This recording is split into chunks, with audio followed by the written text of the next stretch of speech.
8h33 sur BFM Business et sur RMC Live. On va parler souveraineté numérique et innovation dans les infrastructures. Notre invité, c'est Moussa Zagdoud. Bonjour, vous êtes le vice-président exécutif Cloud and Service chez Alcatel-Lucent Enterprise, entreprise qui a toujours son siège social à Colombes, donc en France, avec des capitaux chinois.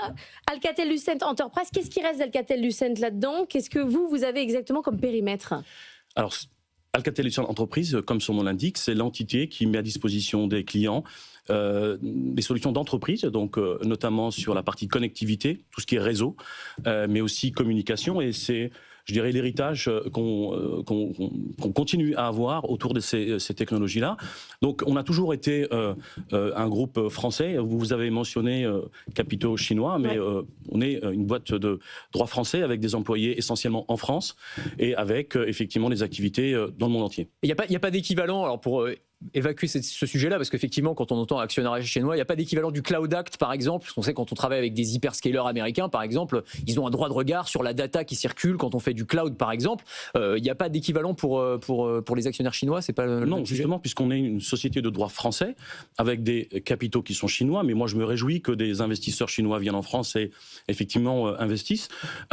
Toute la technologie et toute la propriété intellectuelle, effectivement, appartient à Alcatel-Lucent, qui est une boîte française à 100%. C'est un peu ce qu'on demande aux Chinois de faire aujourd'hui quand on leur demande de venir investir en France pour créer des emplois en France, c'est ce qui se passe. Mais quand même, quand vous allez sur les marchés justement de souveraineté, où l'argument en face de vous, par exemple, ce que va dire OVH Direct ou des acteurs comme ça, c'est nous, on est européens, vous pouvez nous faire confiance sur le plan souverain. Comment vous argumentez sur ce plan-là? Alors déjà, on argumente rarement puisqu'on explique ce qu'on fait. La première chose, c'est notre siège social est en France, encore une fois, vous l'avez dit, à Colombes. La moitié de nos employés sont en France et toutes les technologies, je vous donne un exemple précis. On est dans le cloud, on est dans la collaboration. Eh bien, on a pris un choix stratégique il y a plusieurs années d'avoir la totalité de nos développeurs et de nos techniciens basés en France, avec des solutions qui sont elles-mêmes hébergées en France dans des clouds souverains. Donc technologiquement, on est bien entendu 100% souverain, si je puis dire, même si les capitaux sont chinois, ce dont je me réjouis encore une fois. C'est un sujet de plus en plus important là, pour les entreprises aujourd'hui qui viennent vous voir, le côté souveraineté, quand on vient vous voir pour du cloud. Est-ce que vous avez des interrogations particulières sur ce sujet-là? Je sais que maintenant, il y a des entreprises, je discutais avec des DSI récemment, qui même refont du on-premise, c'est-à-dire qu'ils reprennent l'intégration de leurs données directement dans l'entreprise parce qu'elles ont peur en fait, de les confier à un acteur extérieur. Est-ce que c'est des choses que vous voyez, vous? Absolument. Alors déjà, pour nous, la souveraineté n'est pas une contrainte, c'est même une opportunité. On n'est pas en mode défensif, on est en mode offensif. Et je pense que c'est une opportunité extraordinaire pour les acteurs français d'amener une vraie proposition de valeur et aussi un choix laissé aux clients de pouvoir choisir soit une solution dite américaine, soit une solution française. Et effectivement, vous avez raison, il y a un retour, je dirais, aux solutions on-premise. Et il se trouve qu'on a anticipé ce mouvement il y a plusieurs années, puisque nos solutions... Ça veut dire quoi, on-premise, pardon? On-premise, ce sont des solutions que vous hébergez dans votre propre environnement en tant qu'entreprise. C'est l'entreprise qui reprend le contrôle de ses données en interne, tout simplement. Et aujourd'hui, on a la chance d'avoir une solution qui est justement multi-cloud. Elle est capable d'être déployée en mode full cloud, on va dire, mais vous pouvez aussi déployer cette solution chez vous. C'est la même solution, les mêmes usages autour de la collaboration et de l'IA notamment.